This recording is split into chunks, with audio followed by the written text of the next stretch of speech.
guys, welcome back to my channel. This is Shubhra welcoming you all to our very own channel. I hope कि आप सब अच्छे होंगे, life enjoy कर रहे होंगे और पढ़ाई भी कर रहे होंगे। आज के वीडियो में या फिर हम कह सकते हैं कि आज के सेशन में हम fundamental unit of life class 9 biology chapter 1 को स्टडी करेंगे। इंट्रोडक्टरी पार्ट स्टडी करेंगे जहाँ पे प्लांट सेल, एनिमल सेल और डिफरेंट काइंड्स ऑफ सेल के बारे में हमने स्टडी करना है और सेल की डिस्कवरी कैसे हुई, किसने किया, कब किया, इसके बारे में हमें जानकारी मिलेगी इस वीडियो से। So without wasting our precious time, let's start today's video. In the very first slide we will see that fundamental unit of life. Okay? यहाँ पे हम सबसे पहले स्टडी कर रहे हैं, जो हमारे सामने लिखा हुआ है वो ये कि 1665 में रॉबर्ट हुक ने thin slice of cork through self design microscope study किया था। क्या कहने का मतलब है कि यहाँ पे एक सबसे पहले सेल्फ डिज़ाइन माइक्रोस्कोप है जो कि रॉबर्ट हुक के थ्रू डिज़ाइन किया गया था। यहाँ पे आपको ये इमेज नज़र आ रहा होगा, तो ये रॉबर्ट हुक ने सेल्फ डिज़ाइन किया था इस माइक्रोस्कोप को और 1665 में with the help of this microscope उन्होंने एक थिन स्लाइस ऑफ कॉर्क। अब पहले ये थिन स्लाइस ऑफ कॉर्क क्या है, जिसको हम bark of tree simple language में कह सकते हैं। बार्क ऑफ ट्री को हम हिंदी में अगर जाने तो पेड़ की छाल कहा जाता है, ठीक है। तो पेड़ की छाल से रॉबर्ट हुक ने 1665 में सेल्फ मेड माइक्रोस्कोप के थ्रू सेल को डिस्कवर्ड किया था। अब जब इन्होंने सेल को डिस्कवर्ड किया तो सबसे पहले यहाँ पे देखने वाली चीज़ है कि ये सेल दिख कैसा रहा था। It look like Honey comb. Honey comb तो आप सब जान रहे होंगे कि मधुमक्खी का छत्ता जिसे हम कहते हैं उसे हनी कॉम्ब कहा जाता है। And consisting of many little compartments, कई सारे छोटे छोटे कंपार्टमेंट्स थे उसमें। अब जब रॉबर्ट हुक ने इस बार्क ऑफ ट्री को इस माइक्रोस्कोप के अंदर यहाँ पर ऑब्जेक्टिव प्लेस पे रखा और आईपीस के इस पार्ट को आईपीस कहा जाता है, जो किसी भी इमेज को इनलार्ज व्यू देती है, ठीक है। तो इनलार्ज व्यू जब ये बार्क ऑफ ट्री को हम स्टडी कर रहे थे तो इन्होंने देखा कि काफ़ी इनलार्ज व्यू में ये छोटे छोटे कंपार्टमेंट लाइक स्ट्रक्चर उनको नज़र आ रहे हैं, ठीक है। और ये कंपार्टमेंट बिल्कुल कैसा लग रहा है, तो हनी कॉम्ब लाइक स्ट्रक्चर लग रहा है, यानी कि मधुमक्खी के छत्ते जैसा नज़र आ रहा है। तो उन्होंने पाया कि जो सेल है वो छोटे छोटे कंपार्टमेंट्स में बटा हुआ है। तो आप देख रहे होगे कि यहाँ पे ब्लैक डॉटेड स्ट्रक्चर्स जो है वो छोटे छोटे कंपार्टमेंट्स हैं, लिटिल कंपार्टमेंट्स हैं। और इसी लिटिल कंपार्टमेंट को उन्होंने नाम दिया सेल। सेल जो है वो एक लैटिन वर्ड है। लैटिन वर्ड में सेल का मतलब होता है लिटिल रूम। आप देख रहे होगे ना, ये ईजिली आपको विजिबल होगा कि ये छोटे छोटे कंपार्टमेंट, अगर इसका भी इनलार्ज व्यू हम करके देखें तो हमको कुछ ऐसा नज़र आएगा, ठीक है। ईजी सिंगल कंपार्टमेंट्स आपको नज़र आ रहे होंगे, ठीक है। तो सारे सेल्स जो थे वो कैसे थे, छोटे छोटे कंपार्टमेंट्स में डिस्ट्रीब्यूट किए गए थे। अब यहाँ पे थर्ड पॉइंट्स जो बहुत इंपॉर्टेंट है, कहा गया है all living things are composed of cell. सारे लिविंग थिंग्स जैसे कि प्लांट हो गए, एनिमल्स हो गए, ह्यूमन बींग्स हो गए, ये सब कुछ किस चीज़ से बना है, सेल से बना हुआ है। और इसी वजह से सेल को हम बेसिक यूनिट ऑफ लाइफ भी कहते हैं। इसको और अच्छे से एक एग्जांपल के थ्रू हम समझ सकते हैं कि किसी घर को बनाने के लिए सबसे बेसिक इम्पॉर्टेंट चीज़ क्या है, तो वो हमारे लिए होगा ब्रिक। आप कहोगे ना कि without brick formation of home is not possible. हाँ बिल्कुल, ब्रिक है तभी हम एक दीवार बनाएंगे, दूसरा वॉल यहाँ फॉर्मेशन करेंगे, थर्ड वॉल बनाएंगे, फोर्थ वॉल बनाएंगे और फाइनली एक रूम का फॉर्मेशन होगा। सिमिलरली जब हम हमारे सेल्स को स्टडी करते हैं, जितने भी लिविंग थिंग्स हैं सबके बारे में बोला गया सेल का बना है। और ठीक हमारे बॉडी के स्ट्रक्चर को डेवलपमेंट करने के लिए सेल एक बेसिक यूनिट की तरह काम करता है। अगर सेल नहीं रहेगा तो ऑर्गेनिज्म का डेवलपमेंट ही नहीं होगा। तो इस स्लाइड से हमें क्या क्या पता चला कि सबसे पहले रॉबर्ट हुक ने सेल को कब डिस्कवर किया, 1665 में किया। कैसे किया, तो एक बार्क ऑफ ट्री के हेल्प से किया, सेल्फ डिज़ाइन माइक्रोस्कोप में। देखने में वो कैसा लग रहा था, तो हनी कॉम्ब लाइक स्ट्रक्चर वो लग रहा था, ठीक है, जिसमें कई सारे लिटिल कंपार्टमेंट्स अवेलेबल थे। और इसी लिटिल कंपार्टमेंट्स को जो है सेल का नाम दिया गया, जिसमें लैटिन वर्ड से आया हुआ सेल है, जिसका मतलब होता है लिटिल रूम। जितने भी लिविंग थिंग हैं वो कंपोज्ड किए गए हैं किससे, सेल से, जिसकी वजह से सेल को बेसिक यूनिट ऑफ लाइफ भी कहा जाता है। नेक्स्ट स्लाइड प्रोसीड करते। जो मैं आपको समझाना चाह रही थी वो आप यहाँ से समझ सकते हो, ठीक है। आप देखो काफ़ी अच्छे से क्लियर हो जाएगा कि बेसिक यूनिट है सेल। आप देख रहे हो सबसे बेसिक यूनिट सेल। सेल नहीं है तो किसी भी चीज़ का फॉर्मेशन आगे की ओर नहीं हो पाएगा। सेल है, जब ढेर सारे सेल कंबाइन हो रहे, कई सारे सेल्स क्या हैं कम्बिनेशन किए हैं उसके बाद जब ये कंबाइन हो गए तो आपका फॉर्मेशन हो गया किन चीज़ों का, टिश्यू का फॉर्मेशन हुआ, राइट। अब जब टिश्यू कंबाइन किए हैं, एक टिश्यू दूसरे टिश्यू के साथ, तीसरे टिश्यू एंड सो ऑन, तब जा कर के आपका एक ऑर्गन का फॉर्मेशन हुआ है। एंड जब ये ऑर्गन प्रॉपरली फंक्शन करना शुरू किया तो ऑर्गन सिस्टम, जिसमें कि आप देखते होगे excretory system, digestive system, nervous system, reproductive system, these are known as organ system. And finally जब ये सारे ऑर्गन सिस्टम आपको अच्छे से डेवलप हो गए तो एक कंप्लीट इंडिविजुअल का फॉर्मेशन हो गया। तो अगर मैं आपसे पूछूं कि अगर मैं ये सेल यहाँ से हटा दूँ तो क्या इन चीज़ों का फॉर्मेशन पॉसिबल है? नॉट पॉसिबल ना। तो हमारा सेल जो है इसी वजह से क्या कहा जाता है, basic unit of life. Cell is the basic unit of life. Without cell the formation of individual is not possible. Keep this in your mind, okay. Now in the next slide हम एक NCERT book में आपको एक practical दिया गया होगा onion का, onion पिल cell का। हम लोग देख लेते हैं कैसे करना है। तो सबसे पहले हमें रिक्वायरमेंट किन किन चीज़ों की होगी वो देखो। एक स्लाइड की नीड है हमें, ग्लास स्लाइड की, ओके। और अब आपको लेना है क्या, अनियन लेना है। अनियन को पिल करोगे आप। पिल करने के बाद अनियन के स्किन को, जिसको एपिडर्मिस भी कहते हैं, स्किन को आप रिमूव करोगे। पॉलीथीन लाइक स्किन नज़र आएगा, उस स्किन को आप लेकर के इसके मिडल में रख दो, ओके।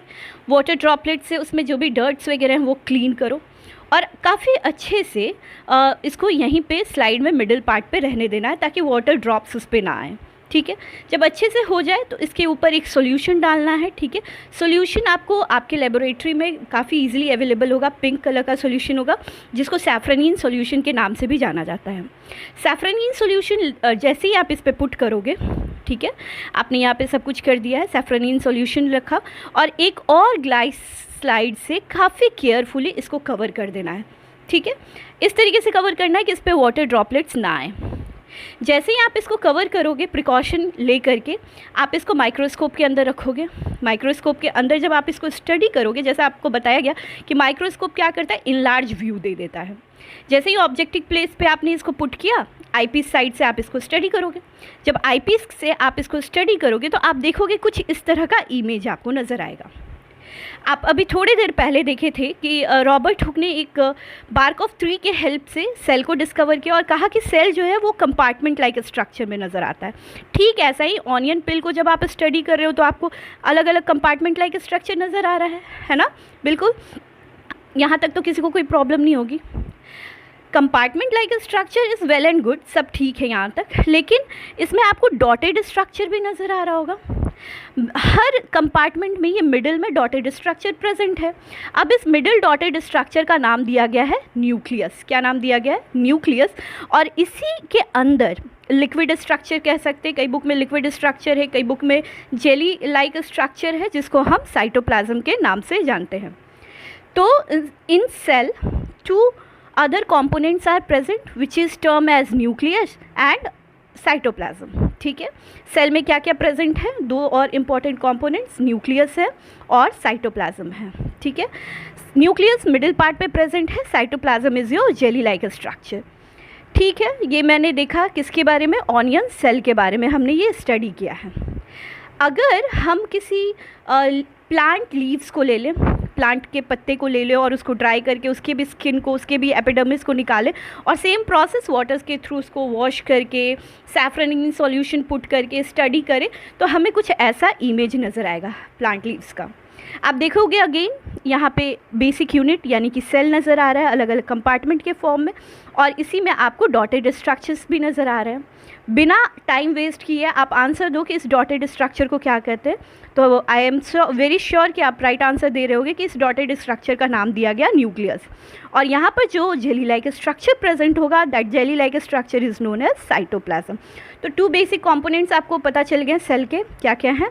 न्यूक्लियस है एंड साइटोप्लाज्म है। ये किसी भी लिविंग सेल को आप स्टडी करोगे तो न्यूक्लियस और साइटोप्लाज्म वहाँ पे अवेलेबल होंगे ही होंगे। Various cell in human body, हमारा ह्यूमन बॉडी जो है वो मल्टीपर्पज़ है, कई सारे कॉम्प्लेक्स स्ट्रक्चर कंसिस्ट करता है, कई सारे कॉम्प्लेक्स वर्क करता है। अब यहाँ पे अलग अलग ह्यूमन सेल को हम स्टडी करेंगे और देखेंगे कि इनके हेल्प से हमारा बॉडी किस तरीके से काम करता है। ठीक है, याद रखना है कि this is the introductory part of your chapter. ठीक है, एंड इसे डिटेल अब आगे हम स्टडी करने वाले हैं। तो कौन कौन से ह्यूमन बॉडी में सेल्स प्रेजेंट है? तो सबसे पहले आपको यहाँ पे ब्लड सेल नज़र आ रहा होगा। अगर हम इसकी बात करें तो डोनट सबको पसंद होगा ना, तो ये डोनट शेप या फ्लैट डिस्क शेप नज़र आ रहा है। बोन सेल है, बोन फॉर्मेशन में काम कर रहा है। मसल सेल्स जो है स्पिंडल शेप्ड है, मसल्स फॉर्मेशन में काम करते हैं। न्यूरॉन सेल्स जो हैं बेसिकली थ्री पार्ट्स में कंसिडर किए जाते हैं। एक्सॉन हो गया, डेंड्राइट हो गया, सेल बॉडी हो गया, ठीक है। ये 3 पार्ट में न्यूरॉन जो है मैसेज ट्रांसफ़र का काम करते हैं। देन आ गया आपका स्पर्म क्या है? स्पर्म एक तरीके से आप जान रहे हो कि मेल रिप्रोडक्टिव सेल है, ठीक है। और ये भी 3 पार्ट में डिवाइडेड होता है। हेड हो गया, नेक मिडिल पीस हो गया, टेल एरिया हो गया। और ये इसको मूवमेंट, जो टेल एरिया है फ्लैजिलेशन में इसको हेल्प करता है, मूवमेंट प्रोवाइड करता है, ठीक है। और जेनेटिक इन्फॉर्मेशन ट्रांसफ़र करता है from parent to their offspring. उसके बाद है, आप देख रहे होगे ओवम यहाँ पे आपको नज़र आ रहा है। ओवम जो है लार्जेस्ट सेल कंसिडर किया जाता है। ओवम को हम एग सेल या फिर फीमेल रिप्रोडक्टिव सेल के नाम से भी जानते हैं। फैट सेल आपको यहाँ पे नज़र आ रहा है, जिसको एडिपोसाइट्स भी कहते हैं। और फैट सेल का फंक्शन ह्यूमन बॉडी में क्या है, एनिमल बॉडी में क्या है? तो एक्सेसिव एनर्जी को स्टोर करके रखता है in the form of fat. तो आप डिफरेंट ह्यूमन सेल को आप देख लिए हो, ठीक है। ये अलग अलग फंक्शन परफॉर्म कर रहे हैं और इसके हेल्प से हमारी बॉडी परफॉर्म कर रही है। तो ये सेल है, ठीक है। कंबाइन होकर टिश्यू बनेंगे, टिश्यू ऑर्गन बनाएंगे, ऑर्गन क्या करेंगे, ऑर्गन सिस्टम बनाएंगे, एंड फाइनली एक कंप्लीट इंडिविजुअल का फॉर्मेशन होगा। इस पूरे चैप्टर में जो जो आपको पढ़ना है वहाँ एक माइंड मैप आपको नज़र आ रहा होगा, उसके थ्रू हम समझ लेते हैं। आगे की क्लास में हमें ऑर्गेनिज्म देखना है। 2 तरह के ऑर्गेनिज्म हैं, यूनिसेल्यूलर और मल्टीसेल्यूलर। आपने अभी तक बहुत अच्छे से पढ़ा होगा कि unicellular organism are those which are made up of only one cell, single cell के बने होते हैं। Few examples are given there, amoeba, paramecium. वहीं पे मल्टीसेल्यूलर ऐसे organism which is made from many cells, जो बहुत सारे सेल से बने होते हैं, जैसे आप, हम, plant, animal, dog, cat, insects जो भी हैं, ये सब मल्टीसेल्यूलर ऑर्गेनिज्म हैं। अब यहाँ पे सेल के बारे में पढ़ना है हमें, जहाँ पे पार्ट ऑफ सेल में हमने क्या क्या देखा है। फ़िलहाल तो न्यूक्लियस देखा है, और दूसरा क्या हमने देखा, साइटोप्लाज्म को देखा है। इसके बाद पार्ट ऑफ सेल में हमें और चीज़ें पढ़नी है। प्लांट में सेल वॉल पाए जाते हैं, और एनिमल्स में आप सेल मेम्ब्रेन को देखने वाले हो, ठीक है। इसके अलावा साइटोप्लाज्म कई सारे सेल ऑर्गेनल्स को कंसिस्ट करके रखता है, जिसको एंडोप्लाज्मिक रेटिकुलम, जो आगे जाके 2 पार्ट में पढ़ना है हमें, SER और RER, जिसको हम smooth endoplasmic reticulum and rough endoplasmic reticulum भी कहते हैं। गोल्जी एपरेटस, लाइजोसोम जो सुसाइडल बैग भी है, mitochondria power house of the cell, vacuole storage work करता है, प्लास्टिड प्लांट्स में प्रेजेंट होता है जो कलर प्रोवाइड करता है, सेंट्रियोल्स एनिमल्स में पाए जाते हैं। तो इनको हम 1 by 1 डिटेल स्टडी करेंगे नेक्स्ट वीडियो में।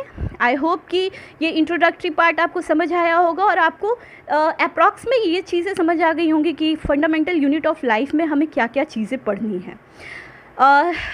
ये स्लाइड्स में आपको जो भी लिखे हुए चीज़ पार्ट नज़र आ रहा है, you can use all that part as your notes, okay.